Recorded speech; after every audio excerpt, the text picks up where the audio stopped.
اپنی حد تک کے بیدار رہے کہ مجھے 5 وقتہ نمازوں کا اہتمام کرنا ہے، مجھے صف اول میں نماز ادا کرنی ہے، میری تکبیر اولیٰ چھوٹنی نہیں چاہیے، میری نماز قضا نہیں ہونی چاہیے۔ حالانکہ یہ عمل، یہ فکر، یہ بہت اچھا عمل ہے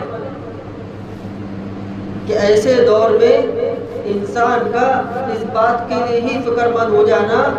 کہ میری نماز نہیں چھوٹنی چاہیے، اللہ کا کوئی حکم مجھ سے نہیں چھوٹنا چاہیے،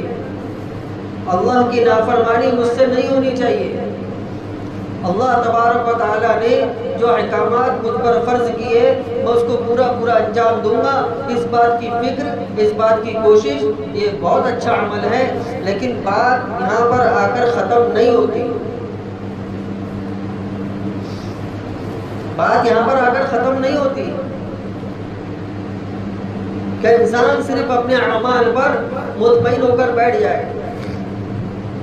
کیونکہ اللہ تبارک و تعالیٰ نے فرمایا یا ایھا الذین آمنوا قوا انفسکم واہلیکم نارا، اے ایمان والو بچاؤ اپنے آپ کو اور اپنے اہل و عیال کو آگ سے۔